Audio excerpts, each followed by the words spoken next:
மிதுன ராசி மற்றும் மிதுன லக்ன அன்பர்களுக்கு இந்த ஜூலை மாத கிரகநிலைகள் சூரியன் சுக்கிரன் ஆரம்பத்தில் உங்களுடைய இருக்கார்.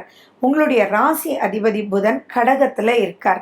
4ஆம் வீட்டில் கேது இருக்கார். 9ஆம் வீட்டில் சனி பகவான், 10ஆம் வீட்டில் ராகு, லாபஸ்தானத்தில் செவ்வாய் 12ஆம் தேதி வரைக்கும், உங்களுடைய விரயஸ்தானத்தில் குரு இருக்கார். 12ஆம் தேதிக்கு அப்புறம் செவ்வாய் குருவோட சேர்ந்துடுறார். 6ஆம் தேதிக்கு அப்புறம் சுக்கிரன் கடகத்துக்கு மாறிடுறார். 16ஆம் தேதி சூரியனும் கடகத்துக்கு போயிடுறார். 19ஆம் தேதி புதன் சிம்மத்துக்கு வந்துடுறார். சரி, இப்படி கிரகநிலைகள் இருக்கும்போது உங்களுக்கு எப்படி இருக்குன்றத நம்ம பார்க்க போறோம். உங்களுடைய ராசிநாதன் புதன் 2ஆம் வீடு. புதன் அப்படின்னாலே கம்யூனிகேஷன் அப்படின்றத ஞாபகம் வச்சுக்கோங்க. அவர் 2ஆம் வீட்டில் போய் உட்கார்ந்துருக்கும் போது தனம், வாக்கு, குடும்பம், சந்தோஷம், லௌகீகம் அப்படின்ற அனைத்து விஷயங்களுமே உங்களுடைய கம்யூனிகேஷன்னால் ரொம்ப சூப்பராக இருக்கும். அதே மாதிரி சூரியனும் சுக்கிரனும் புதனுக்கு நட்பு பெற்ற கிரகங்கள். உங்களுடைய 3ஆம் அதிபதி அங்கேயே உட்கார்ந்துட்டு இருக்கார்.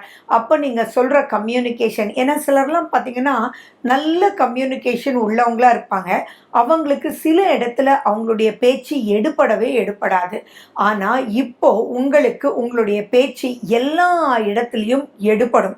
அப்போ நீங்க எதெல்லாம் தடைப்பட்டு இருந்ததோ அந்த தடைகளுக்கு உண்டான விஷயத்த சாந்தத்தன்மையோட புரிகிற மாதிரி நிதானமா அழகா நீங்க ப்ரெசென்ட் பண்ணணும். கொஞ்சம் நீங்க புதன் அப்படின்றது நல்லா இருக்கிறதுனால முதல்ல விட இப்ப மெச்சோர்டா நீங்க பேசுவீங்க. முதல்ல பார்த்தீங்கன்னா தேவையில்லாம வளவளான்னு கம்யூனிகேட் பண்ணிட்டு இருப்பீங்க. ஒரு பிரச்சனையை போய் அப்பயே நீ அப்ப பண்ண, இப்பயே நீ பண்ணல அப்படின்லாம் இப்ப நடக்கக்கூடிய பிரச்சனையை விட்டுட்டு 10 வருஷத்துக்கு முன்னாடியே இப்படி நீ பண்ண, ஏன் பண்ண அப்படின்னு கேட்பீங்க. அதுக்கும் இதுக்கும் சம்பந்தம் இல்லாம இருக்கும். ஆனா இப்ப அதெல்லாம் மாறி டக்குன்னு நச்சுன்னு எடுத்தோம், பேசினோம், முடிச்சோம் அப்படின்னு திருப்திகரமான ஒரு மூமெண்ட் இருக்கக்கூடிய அற்புதமான ஒரு வகையிலேயே 19ஆம் தேதி வரைக்கும் உங்களுக்கு இருக்கு. 19ஆம் தேதிக்கு அப்புறமும் மைனஸ் இல்லை. 3ஆம் வீட்டுக்கு புதன் போனாலும் அவர் கம்யூனிகேஷன் தான். அதில் 12ஆம் வீட்டுக்கு சூரியன் வந்துடுறார். அந்த இடத்துல நிறைய அனுகூல அமைப்புகள் குறைவாக இருக்கு. ஸோ அப்போ என்னென்னா நீங்கள் சொல்கிறத கேட்க வைக்கிறதுக்காக ஏதாவது ஒரு விரைய செலவு பண்ணி பிறகு கேட்க வைக்கிற மாதிரி இருக்கும். ஓகேப்பா, இப்போ என்னென்னா டில் 19ஆம் தேதி என்ன சொன்னாலும் ஓகே நான் பண்ணுறேன் வைக்கிறேன்னு சொல்லி எதிர்பார்க்காம பண்ணுவாங்க. ஆனால் 19ஆம் தேதிக்கு அப்புறம் ஓகே நான் பண்ணி கொடுக்குறேன், நான் அது ஒன்று கேட்டிருந்தேனே அது நீ பண்ணிடுறியா அப்படின்னு உங்ககிட்ட எதிர்பார்த்து, அது பொருளாக இருக்கலாம், எதுவாக வேணாலும் இருக்கலாம், அதை எதிர்பார்த்து பிறகு அதை பண்ணுவாங்க. ஸோ இதுலெல்லாம் நீங்கள் கொஞ்சம் எச்சரிக்கையாக இருக்கணும். 4ஆம் வீட்டில் கேதுன் போது எதை ஆரம்பித்தாலும் டக்குன்னு போகாமல் எது எடுத்தாலும் ஒரு பிரேக் போட்டு அப்புறம் ஸ்டார்ட் ஆகும்.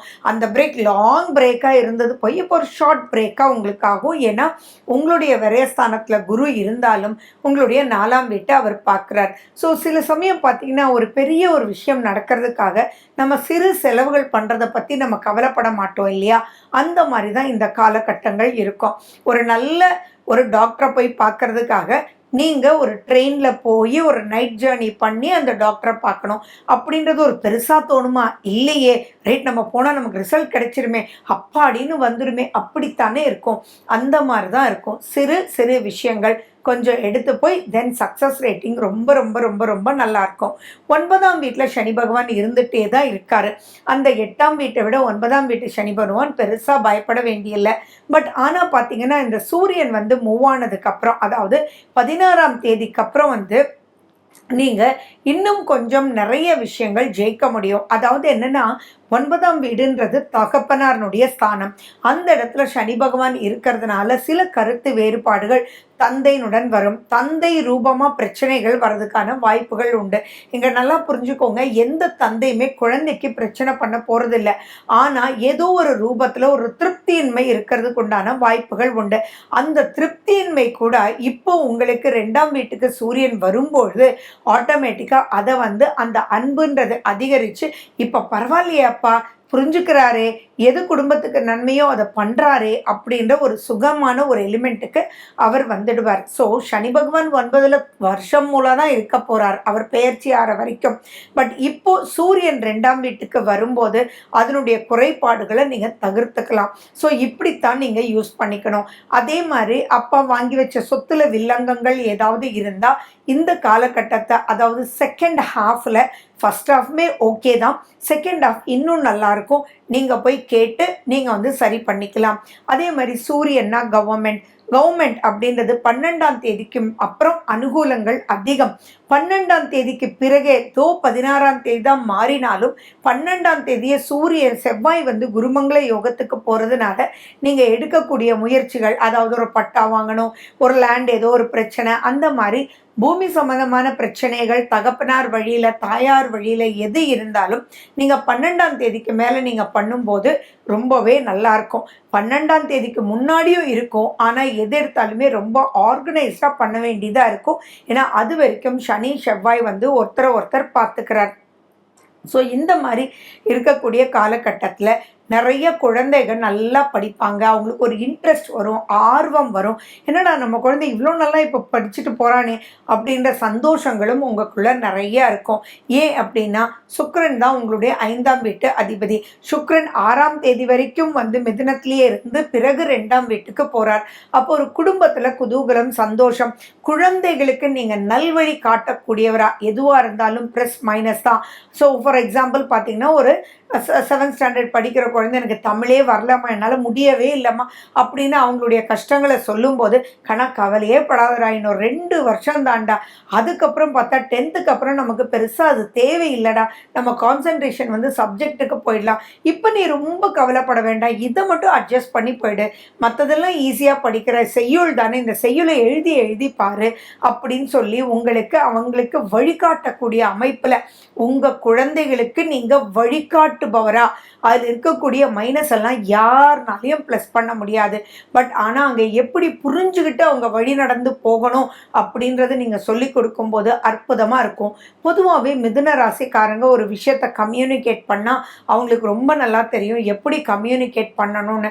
அப்படி இருக்கும்போது இன்னைக்கு பல பிரச்சனைகள் குடும்பத்தில், கூட்டு குடும்பத்திலையோ அல்லது மாமனார் மாமியார் இந்த மாதிரிலாம் வருது இல்லையா, அப்படிப்பட்ட இடத்துல எதனால பிரச்சனை வருதுன்றது புரிஞ்சுக்கிட்டு உங்களுடைய மகனுக்கோ கரெக்டாக நீங்கள் வழிவகுத்து அவங்கள நெக்ஸ்ட் ஸ்டேஜ் ஆஃப் லைஃபுக்கு கூட்டிகிட்டு போகிறது ரொம்ப சிறப்பாக இருக்கும்.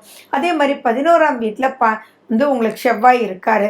இந்த காலகட்டத்தில் கல்யாணம் பிரச்சனை அப்படின்றதெல்லாம் பிரிஞ்சிருக்கக்கூடியவங்கெல்லாம் இப்போ புரிஞ்சுக்கிட்டு உங்களுக்கு நீங்கள் சேர்றதுக்கும் உங்கள் குழந்தைகளுக்கு அடையதை விட்டு கொடுத்துட்டு போமேம்மா இவ்வளோ நல்ல விஷயங்கள் இருக்குத்தானே அப்படின்னு சொல்லி நீங்கள் ஜெயிக்க வைக்கிறதுக்கும் இப்போ அற்புதமான காலகட்டம். ஸோ உங்களால் உங்கள் குடும்பத்துக்கு நன்மை, உங்களால் உங்கள் குழந்தைகளுக்கு நன்மை, உங்களால் லாபகரமாக பல விஷயங்கள் செய்யக்கூடியதாக இருக்குது.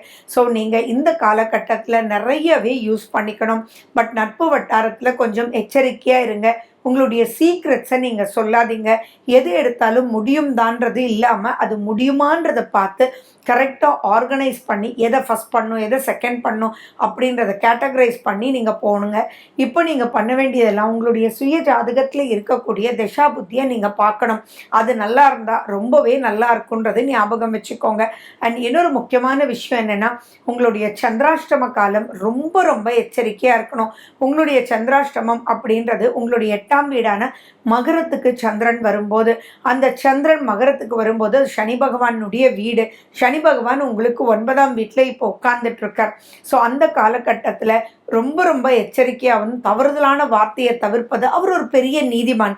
நன்மைகள் பண்ணால் அவர் நன்மைகளை கொட்டி கொடுப்பார். நீங்கள் வந்து தவறுதல் பண்ணாலோ தப்பான வழியில் யாரை நீங்கள் எடுத்துகிட்டு போனாலோ அந்த நீதிமான் அதுக்குண்டான விஷயத்த அவர் பார்த்துருவார். ஸோ இதுலேருந்து நீங்கள் தப்பிக்கிறதுக்கு நீங்கள் என்ன பண்ணணும்னா, நிறைய தான தர்மம் பண்ணணும். அதே மாதிரி நீங்கள் பேசும்போது யாரையும் மன நோகடிக்காமல் நீங்கள் புரிஞ்சுக்கிட்டு அவங்க இடத்துல இருந்து நீங்கள் பேசுனீங்கன்னா உங்களை மாதிரி ஒரு பிரச்சனையை தீர்க்கக்கூடிய உலகம் வந்து வேற எந்த ராசிக்குமே கிடையாது. ஸோ இந்த காலகட்டத்தை நீங்கள் யூஸ் பண்ணிக்கோங்க, விட்டுடாதீங்க. ஜூலை மாத விசேஷ நாட்களை பற்றி தான் நம்ம பார்க்க போகிறோம். 3 ஏகாதேசி வருது. 2/17/31. 5ஆம் தேதி அமாவாசை, 7ஆம் தேதி சந்திர தரிசனம், 9ஆம் தேதி சதுர்த்தி விரதம், 11ஆம் தேதி ஷஷ்டி, 14ஆம் தேதி சுதர்சன ஜெயந்தியும் அஷ்டமியும், 15ஆம் தேதி நவமி, 16ஆம் தேதி ஆடி மாத பிறப்பு, தக்ஷணாயன புண்ணிய காலம் ஆரம்பம், 19ஆம் தேதி பிரதோஷம், 21ஆம் தேதி ஆடி தபசு பௌர்ணமி, 24ஆம் தேதி சங்கடஹர சதுர்த்தி, 27ஆம் தேதி வாஸ்து நாள் காலையில் 6:52 8:22 வரைக்கும், 28ஆம் தேதி அஷ்டமி, 29ஆம் தேதி கிருத்திகை. இதுல 14ஆம் தேதி சுதர்சன ஜெயந்தி. மேலும் விவரங்களுக்கு 9842266555